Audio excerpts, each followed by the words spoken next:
لبيك اللهم لبيك لبيك لا شريك لك لبيك إن الحمد والنعمة لك والملك لا شريك لك.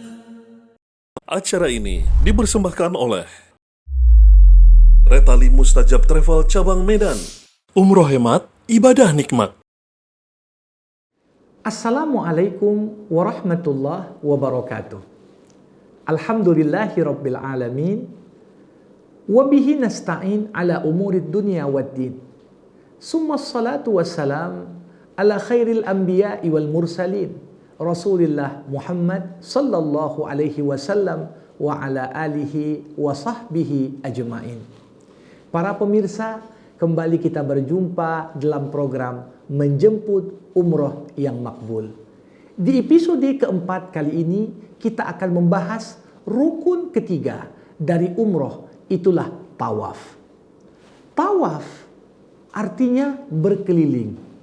Dan ketika seorang melakukan ibadah tawaf, artinya dia mengelilingi Ka'bah, rumah Allah Subhanahu wa Ta'ala, sebagai cara yang kita lakukan dalam mengagungkan Allah Subhanahu wa Ta'ala.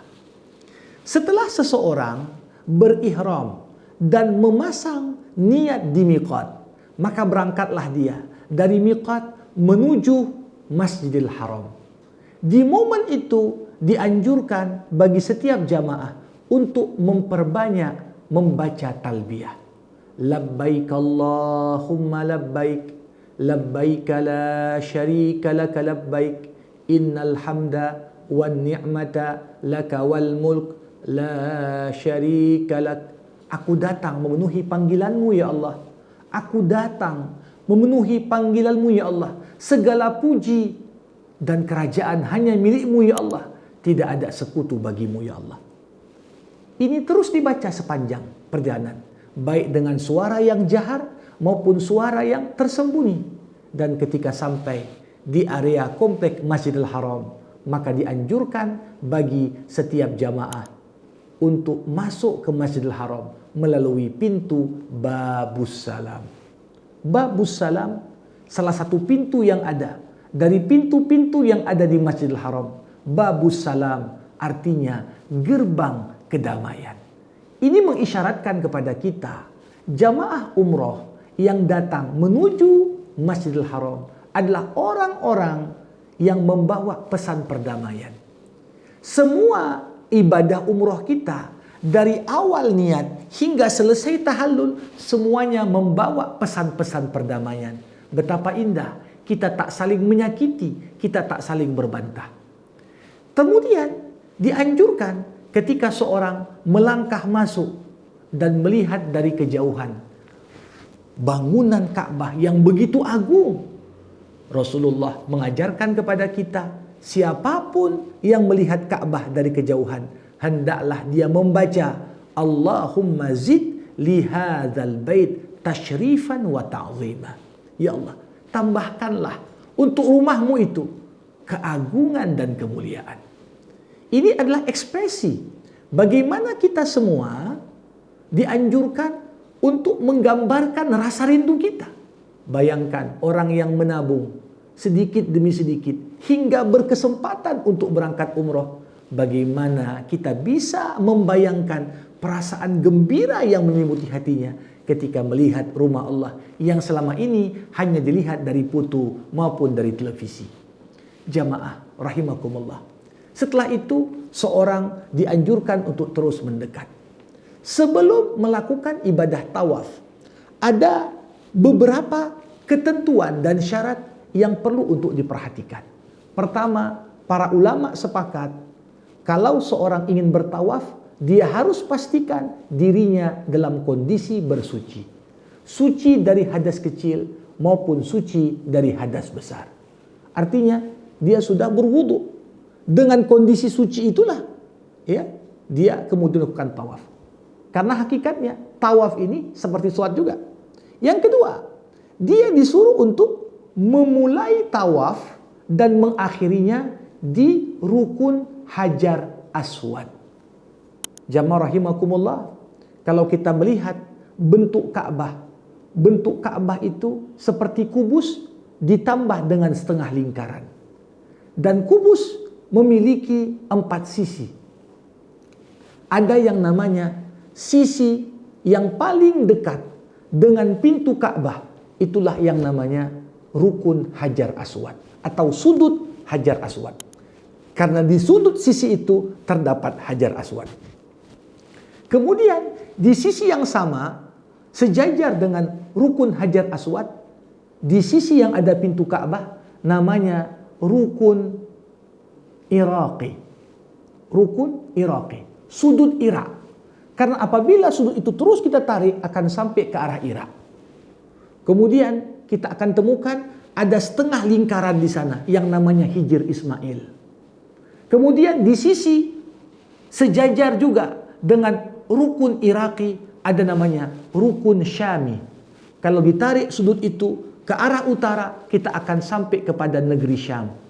Barulah sudut terakhir yang sejajar dengan sudut Hajar Aswad di satu sisi dan sudut rukun Syami di sisi yang lain disebut dengan rukun Yamani atau sudut Yaman. Karena kalau ditarik garis sudut tersebut ke selatan, kita akan sampai kepada negeri Yaman. Jadi memahami bagaimana denah tawaf dan Ka'bah ini sangat penting supaya kita tidak salah. Mengawali tawaf harus dari sudut Hajar Aswad dan mengakhirinya pula dari sudut Hajar Aswad. Dan yang terakhir, syarat yang penting adalah ketika kita bertawaf mengelilingi Ka'bah berlawanan dengan arah jam. Dengan kata lain, seorang yang bertawaf menjadikan Ka'bah di sebelah sisi kiri badannya. Dan dia terus berkeliling hingga 7 kali putaran. Ini 3 syarat penting yang harus dipahami. Bersuci, kemudian tadi perlu dimulai dari sudut Hajar Aswad dan diakhiri dengan Hajar Aswad, barulah menjadikan Ka'bah di sisi kiri orang yang bertawaf. Jamaah rahimakumullah. Membicarakan tentang tawaf berarti kita tidak bisa lepas bercerita tentang sejarah dari Ka'bah itu sendiri. Dalam beberapa riwayat, Ka'bah itu dibangun oleh Nabi Adam dibantu oleh para malaikat. Saat terjadi banjir besar di zaman Nabi Nuh, bangunan Ka'bah pun hancur. Karena itulah di saat Allah mengutus Nabi Ibrahim alaihissalam, Ibrahim diperintahkan untuk meninggikan kembali posisi dan pondasi Ka'bah. Wa idh yarfa'u Ibrahimul qawa'ida minal bait wa Ismail.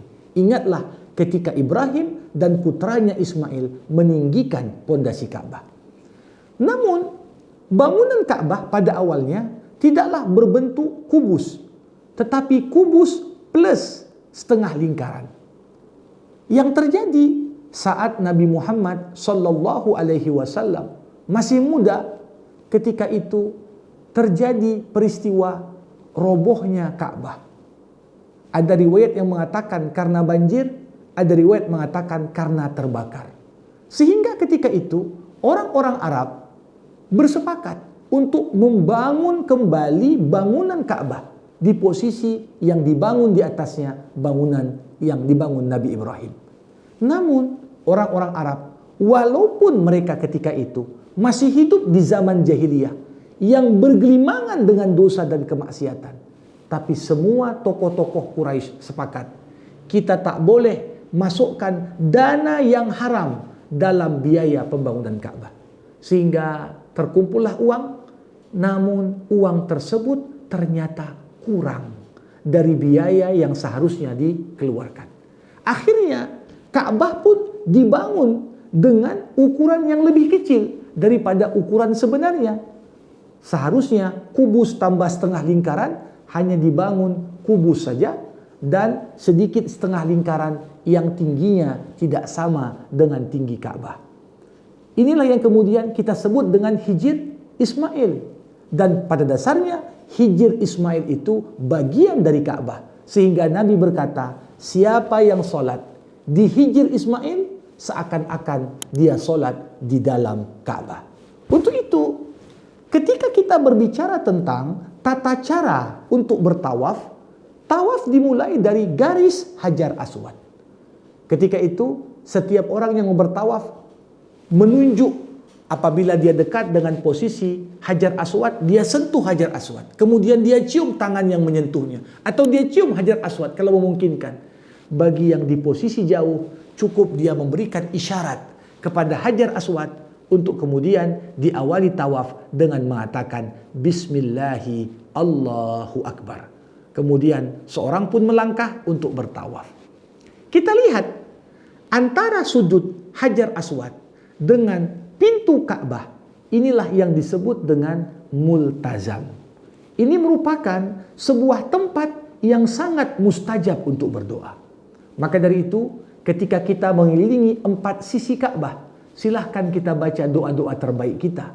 Tak perlu ada doa-doa khusus. Karena sesungguhnya Allah Subhanahu wa Ta'ala Maha mengetahui apapun hajat dan keinginan dari para hambanya. Sampaikan keinginan itu. Sampaikan doa-doa terbaik kita. Walaupun dengan bahasa daerah, bahasa negeri di mana kita semua datang darinya. Jamaah rahimakumullah. Seorang tidak diperkenankan untuk mengelilingi Ka'bah dengan memotong di sela-sela antara Hijr Ismail dengan Ka'bah.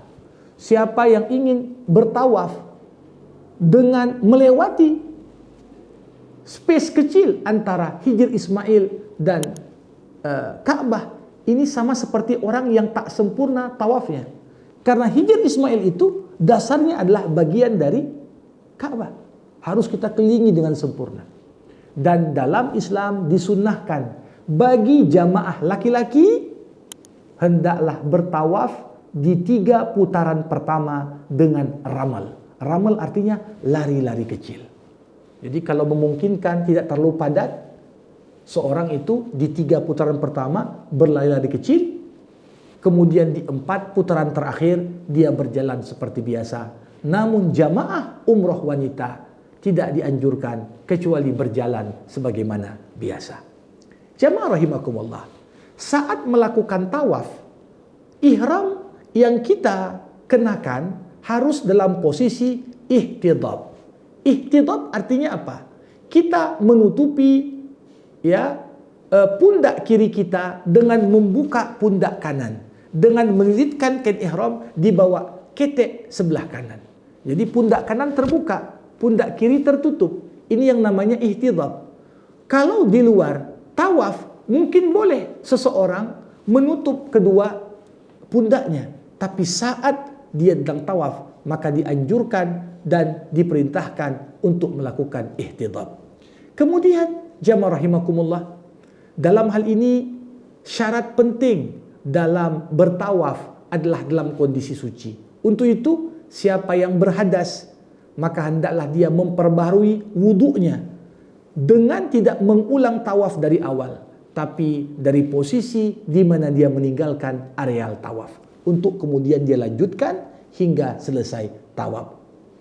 Kemudian termasuk di antara yang dianjurkan ketika seorang melakukan tawaf dan berada di antara rukun Yamani serta rukun Hajar Aswad, doa yang paling baik untuk kita baca adalah doa sapu jagat. Rabbana atina fid dunya hasanah wa fil akhirati hasanah wa qina azabannar. Ketika kita baca doa itu, mengulang-ulangnya, ini berarti kita sudah melaksanakan yang disunnahkan. Jamaah rahimakumullah, bagian terakhir selesai tawaf dilakukan, disunnahkan seseorang salat sunnah 2 rakaat setelah tawaf, posisinya di belakang maqam Ibrahim.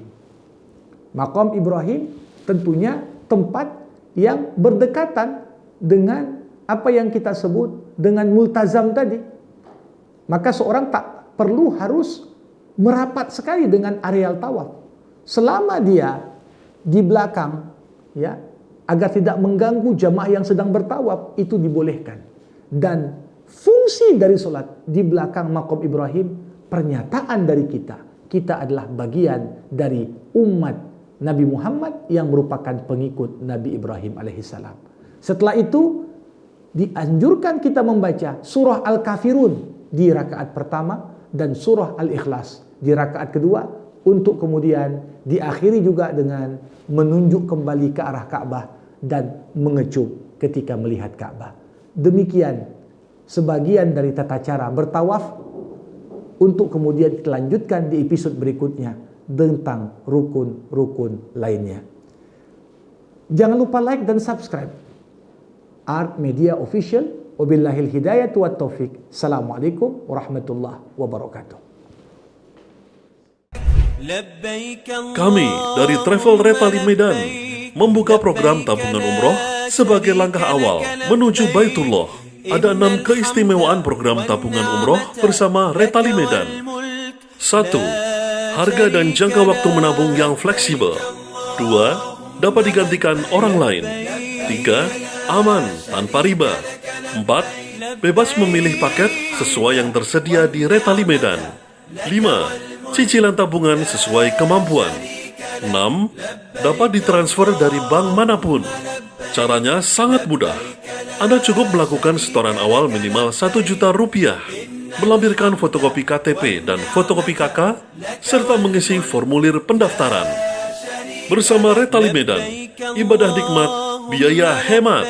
Hubungi admin kami di nomor kontak 0813 7073 3419 atau 0852 6190 0861.